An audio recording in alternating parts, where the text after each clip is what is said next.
In the golden haze of a Las Vegas evening, when the neon signs along the strip flickered to life like restless stars, two men stood in the wings of a stage that had already seen legends rise and fall. One was tall, relaxed, with a glass of something amber catching the light in his hand. The other was shorter, electric with restless energy, adjusting his cufflinks as though the world might judge him by the shine of his sleeves. They were different in rhythm, different in tone, different in how they carried silence. But they were. Bound by something neither of them had fully named yet, Dean Martin leaned against the velvet curtain as if time itself moved at his pace. Beside him, Sammy Davis Jr. hummed under his breath, testing a vocal run, tapping a rhythm against his thigh. Sammy was always moving mind, racing ahead of the moment, measuring each beat as if it might be his last chance to prove himself. Oh, Dean. By contrast, let moments come to him. The crowd beyond the curtain was loud, patient, already warmed by laughter and the promise of spectacle. The two men had performed together dozens of times, yet every show held a new possibility and unexpected line. A misstep turned into magic, a pause that would either fall flat or explode into applause. That night would become one of those nights whispered about for decades. The MC's introduction rang out, and Sammy strode onto the stage first, sharp and precise. Greeting the audience with that radiant grin that seemed to promise both mischief and mastery, he sang, he danced, shifted from jazz to impression to a comedic riff with seamless brilliance. The applause was thunderous, but Sammy felt it the way a craftsman feels the weight of a tool useful. But never enough. Dean followed with his familiar drawl, a melody that seemed effortless.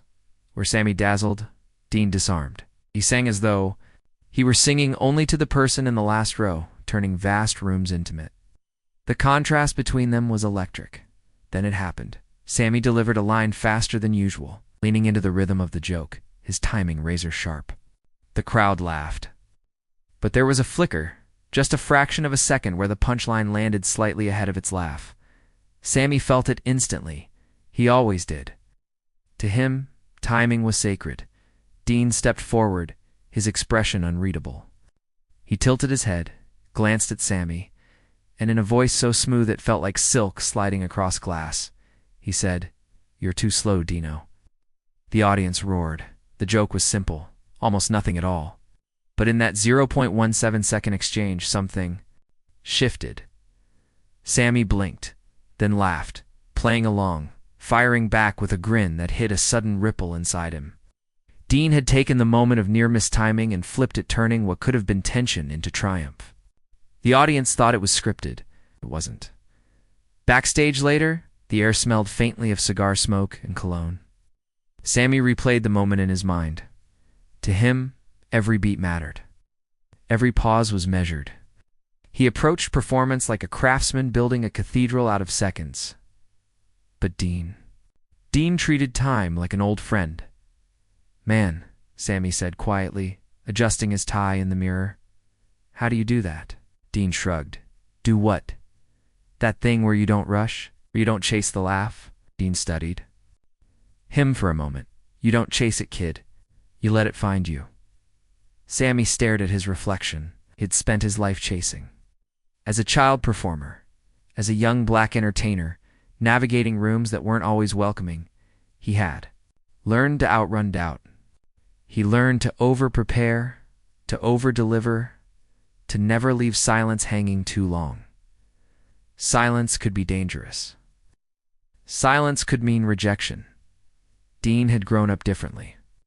He had known struggle too, but he carried it with a kind of softness. He understood that confidence wasn't about speed, it was about stillness. That night, the line "You're too slow," Dino became a kind of private code between them. On stage, they used it whenever one teased the other. Off stage, it meant something deeper. It meant, slow down, trust yourself, let the moment breathe. Weeks passed, shows continued. The laughter grew, yet Sammy found himself experimenting. He began holding notes a fraction longer. He allowed pauses to stretch before delivering a punchline. The first time he tried it, his heart pounded.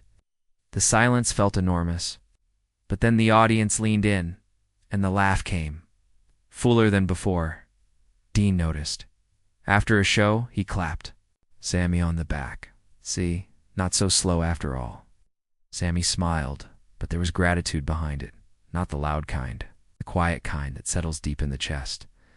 The world outside their performances was complicated. They were part of a group often associated with glamour and camaraderie, performing at iconic venues like the Sands Hotel in Las Vegas, where lights never truly dimmed. But behind the sparkle, each man carried private battles. Sammy's path was marked by resilience against prejudice, by a relentless need to prove he belonged. Dean's was marked by expectations, by the weight of fame that often felt heavier than it appeared. Yet in those 0.17 seconds on stage, there had been no weight. Only playfulness. Only trust. One evening, months later, Sammy told Dean a story about his childhood, about performing in vaudeville, about rooms that didn't always clap, about learning to fill silence because silence could hurt. Dean listened without interrupting. When Sammy finished, Dean said softly, "You already earned your place. You don't have to sprint for it." The words stayed with Sammy longer than any applause ever had. Over time, their exchanges became more layered. Audiences saw banter. They didn't see mentorship wrapped in humor. They saw swagger. They didn't see vulnerability disguised as wit years later, when interviews would ask Sammy about timing, about how he mastered the art of the pause. He would smile and deflect, often crediting the chemistry of the stage. He rarely spoke of that specific night, but those close to him knew that something shifted then. The 0.17-second comeback wasn't about quick thinking. It was about perspective. It was about showing a friend that speed is not the same as strength, that confidence is not loud, that resilience can be playful. As the curtain fell on that first evening, the applause echoing like distant thunder, Dean and Sammy walked off stage side by side. No grand speeches, no dramatic revelations. Just two men laughing about a line that had landed perfectly. "You're too slow, Dino," Sammy repeated with a grin. Dean chuckled. "Maybe, but I always get there." And in that simple exchange, a lifelong lesson took root, one that would ripple far beyond a single joke, far beyond a single show, because sometimes the smallest moments, less than a second long, can change the rhythm of a life. The joke had been small. The lesson had been quiet. But the real test would not come under bright stage lights or roaring applause. It would come in silence. The months after that now famous 0.17-second exchange were not easy. Fame has a way of amplifying everything: laughter, rumors, tension, loyalty. And in the world of late-night performances and endless travel, even the closest friendships can feel fragile. Sammy Davis Jr. began noticing something he had not expected. Audiences were leaning in differently. They weren't just laughing at his speed anymore. They were listening to his pauses. There was depth in his delivery, now measured, intentional, unhurried. But growth can be uncomfortable. At a high-profile performance at the Sands Hotel in Las Vegas, the atmosphere felt heavier than usual. The crowd was packed, wall-to-wall executives, critics, reporters. The pressure hummed in the air like static before a storm.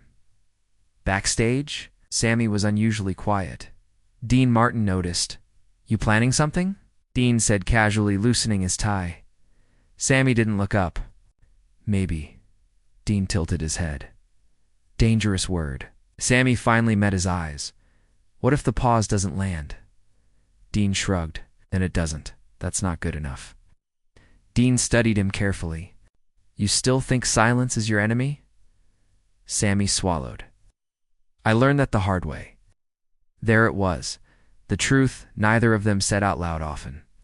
Sammy had spent years navigating rooms where acceptance wasn't guaranteed. He learned to outrun doubt with talent, to outrun prejudice with excellence, to never let a room get too quiet.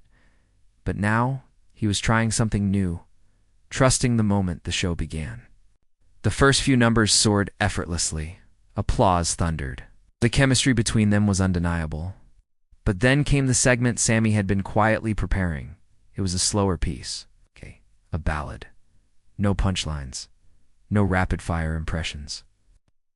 Voice and vulnerability. as the spotlight found him, the room hushed. He sang the first verse with restraint, each word deliberate, each note held just a fraction longer than he once would have dared. The crowd listened. Midway through the second verse, something happened. A glass clinked loudly in the back of the room. The sound echoed. Sammy's heartbeat spiked. Instinct screamed, "Move faster, fill the gap, regain control." But then he heard something in his memory, a smooth voice, almost amused. "You don't chase it. You let it find you." He stopped singing. The silence expanded. It stretched across the room like a wire pulled tight. Every eye locked on him, and he waited 1 second, 2 to 3, in that space. Fear and faith wrestled. Then he continued softer, steadier. The audience leaned forward as if pulled by gravity. By the time he reached the final note, the room was still completely still, and then, like a wave breaking, applause erupted. Not the wild laughter of a punchline, but something deeper, something earned. Backstage, Sammy exhaled as though he had been holding his breath for years. Dean stood there, arms folded, a faint smile playing at the corner of his mouth. "Too slow?" Dean asked quietly. Sammy laughed, this time without tension. "Not slow. Just right." But the real storm was still ahead. Weeks later, an unexpected misunderstanding began circulating, rumors of creative tension. Whispers that their on-stage teasing reflected something more serious. In an industry fueled by speculation, even playful, banter could be misinterpreted. Reporters asked pointed questions. Critics dissected performances. Headlines exaggerated minor moments. Sammy felt the weight of it. He had fought too hard for respect to see it questioned. Dean, however, remained steady. "I'll talk," he said one evening as they sat in a quiet corner of the hotel lounge. "That's what they do. You don't care?" Sammy asked. Dean took a slow sip of his drink. "I care about what's real." Sammy stared at him. "And what's real?" Dean didn't answer immediately. He didn't rush. He never did. "What's real," he finally said, "is what happens when the curtain closes." The words lingered. The following night, they walked onto the stage, knowing the tension in the air wasn't just theatrical. It was personal. The crowd was watching not just for entertainment, but for signs. Halfway through the show, Sammy delivered a playful jab, slightly sharper than usual. The audience gasped, sensing the edge. Dean paused. That pause, longer than expected, hung between them. In that heartbeat of uncertainty, anything could have happened. A defensive reply, an awkward laugh, a visible crack. Instead, Dean stepped forward, placed a hand on Sammy's shoulder, and said warmly into the microphone, "You're still too fast, kid." The room erupted, not just in laughter, but in relief. The tension dissolved. It wasn't a comeback meant to win. It was a reassurance meant to steady. After the show, alone in the dressing room, Sammy finally voiced what he had been holding back. "I don't want to lose this," he admitted. Dean looked at him with rare seriousness. "You won't.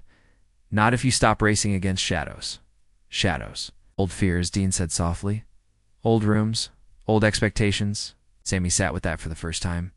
He understood something profound. The lesson wasn't about timing. It wasn't about stagecraft.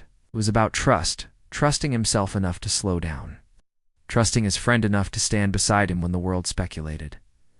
The powerful thing about that 0.17-second comeback months ago wasn't the wit. It was the permission it gave. Permission to breathe. Permission to not outrun silence. As the lights of Las Vegas shimmered outside the window, Sammy felt something shift permanently inside him. The need to prove had softened. Not disappeared, but softened. Dean adjusted his jacket and headed toward the door. "Tomorrow night," he said casually. "Try holding that last note even longer." Sammy grinned. "Now who's pushing who?" Dean winked. "Just keeping you from being too slow." And in that quiet dressing room, far from the spotlight, their friendship deepened, not through applause, not through headlines, but through the courage to stand still together when the world expected motion. Because sometimes the most powerful moments aren't the loudest. Sometimes they are the silences you survive together. The lesson of the pause had changed the way Sammy Davis Jr. performed. It had softened his edges, deepened his voice, and given his timing a gravity it hadn't possessed before. But growth rarely moves in a straight line. Sometimes it circles back to test the strength of what has been learned. And the test came on a night when everything felt slightly off. The crowd at the Sands Hotel in Las Vegas was unusually restless. High-profile guests filled the front tables. Executives, critics, influential names, whose applause could open doors, or whose silence could quietly close them. The room shimmered under chandeliers, but beneath the glitter was tension. Backstage, Sammy felt it immediately. The air was heavy, the energy unfamiliar. Dean Martin stood near the mirror, adjusting his cufflinks with his usual calm. He looked as though nothing in the world could rush him. "You feel that?" Sammy asked quietly. Dean glanced up. "Feel what?" "That pressure." Dean smiled. "Faintly. Pressure's just noise." Sammy exhaled slowly. He had heard that tone before, the steady, unshaken voice that refused to be hurried by outside expectations. But tonight, even that steadiness felt like it was being challenged. The show began strong. Laughter came easily. Music flowed. Their chemistry sparked in familiar rhythms. But midway through the second act, something unexpected happened. A stage light flickered. At first, no one reacted. Technical glitches were not uncommon. But then, another light dimmed. A ripple of murmurs passed through the audience. Sammy continued singing, but his senses sharpened. He noticed everything: the shifting shadows, the subtle distractions spreading through the room. His instinct was to speed up, to deliver more energy, to overpower the distraction. Then the main spotlight cut out. For half a breath, the stage fell into near darkness. Gasps echoed. Sammy's pulse spiked. His mind raced. He could hear the whispers. He could feel the fragile line between control and chaos tightening. Silence expanded. In that darkness, memories rushed in old rooms where attention slipped. Away, where distractions swallowed focus. His body wanted to move fast, to reclaim dominance with volume and speed. But then, through the dim light, he saw Dean. Dean didn't move. He stood still, hands in his pockets, as though the darkness had been rehearsed, as though silence belonged to him. Then Dean spoke, not loudly, not urgently, but smoothly. "Well," he drawled into the microphone, "guess the lights." "Needed a break too." A ripple of laughter moved through the room. The tension cracked. Sammy felt the shift immediately. Dean hadn't fought the darkness. He had welcomed it. Technicians scrambled quietly. Emergency lights flickered on, casting soft shadows across the stage. The room wasn't fully bright, but it wasn't lost either. Dean turned slightly to Ward. "Sammy," his voice low enough that only he could hear. "Your moment." Sammy hesitated. The room was imperfect now, not polished, not ideal. The lighting wasn't flattering. The mood was fragile. And yet something in him steadied. He stepped forward into the half-light. No orchestra, no dramatic build-up, just his voice. He began to sing slowly, deliberately, holding each note as if it were a thread pulling the audience closer. The imperfections in the room made the performance raw, honest, stripped of glamour. It felt less like a show and more like a confession. Halfway through the song, the house lights flickered back to full strength, but by then, no one cared about the lighting. The audience was completely still. When he finished, the applause wasn't explosive at first. It was deep, rising from somewhere more personal. Backstage afterward, Sammy sat down slowly, hands resting on his knees. He wasn't shaking, but he wasn't entirely steady either. Dean walked in, closing the door behind him. "You were ready," Dean said simply. Sammy looked up. "I almost..." Dean nodded. "I know." There was no judgment in his tone. It's only understanding. "I thought if I pushed harder, faster, louder..." Sammy admitted. And Sammy let out a breath that felt like it carried years of tension. It would have been wrong. Dean smiled faintly, finally stopped outrunning shadows. The room fell quiet, not heavy, but reflective.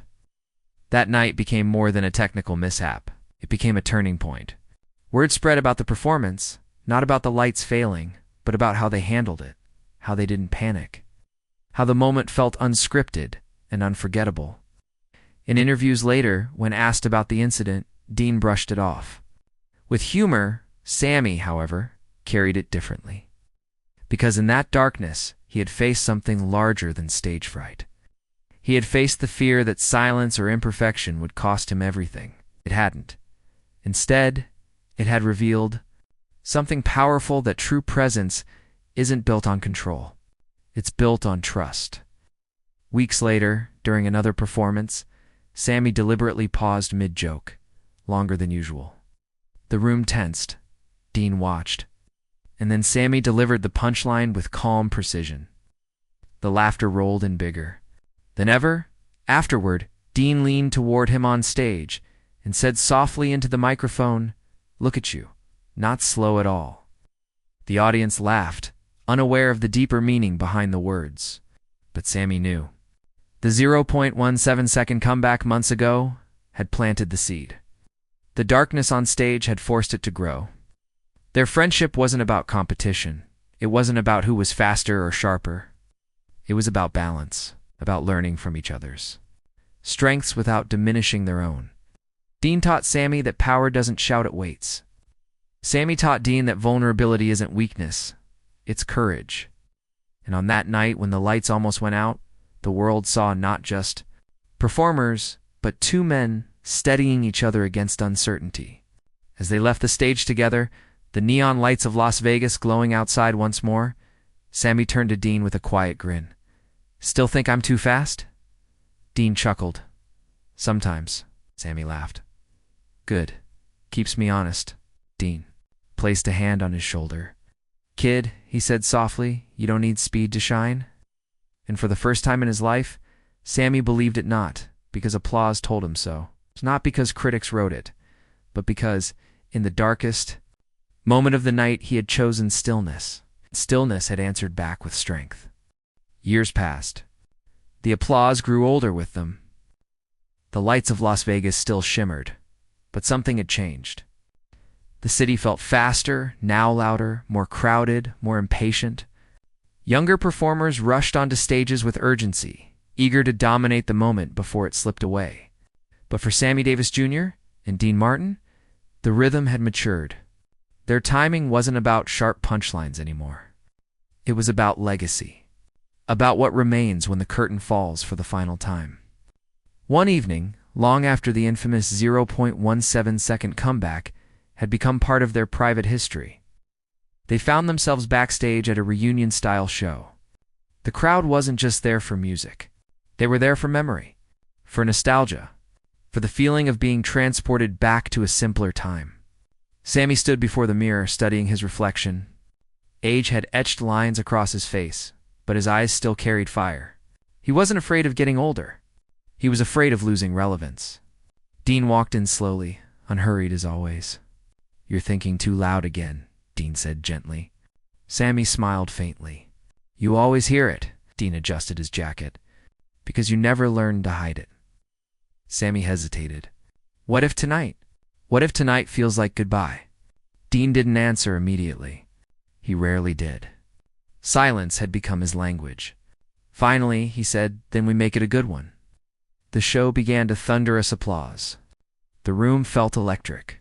Every joke, every lyric, every glance between them carried weight.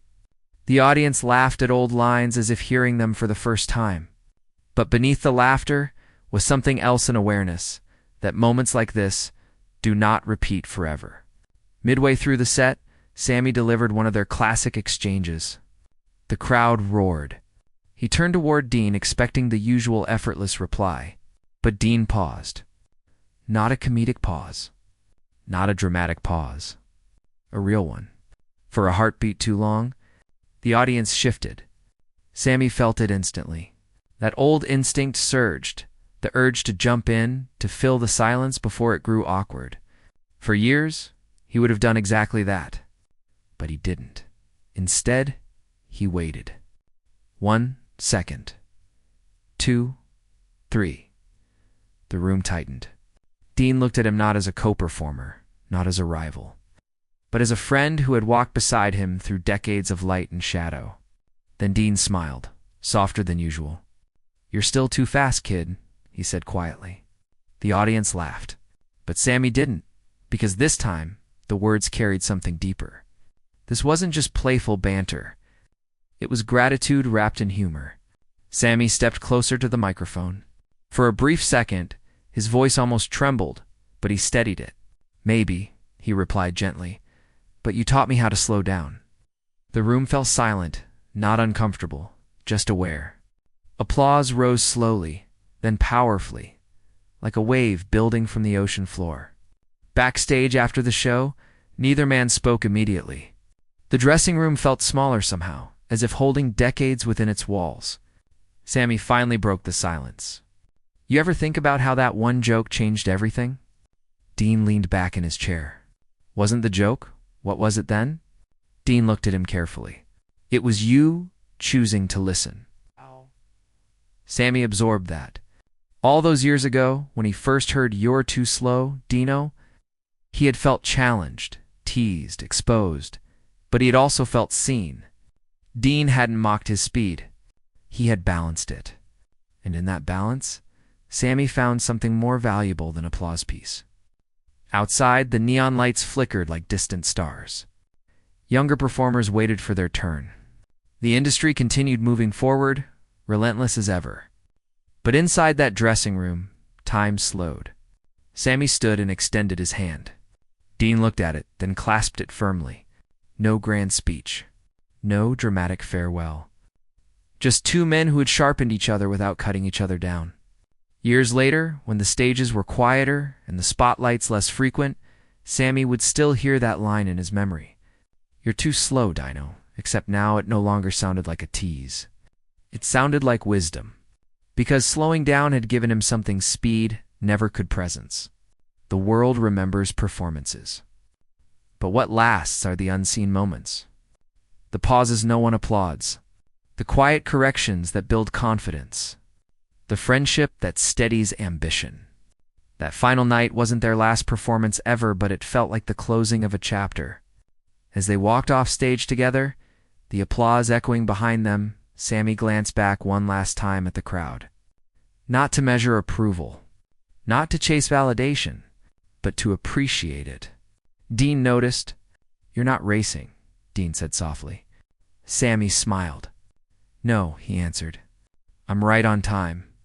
And that was the true ending of the 0.17-second comeback. Not a joke frozen in history. Not a headline, not a viral moment, but a transformation. A transformation built on empathy. On mentorship disguised as humor. On courage found in stillness. Long after the lights dimmed and the city evolved, the lesson remained. Sometimes, the most powerful comeback is not the fastest line. It is the moment you choose to pause and stand steady in who you are.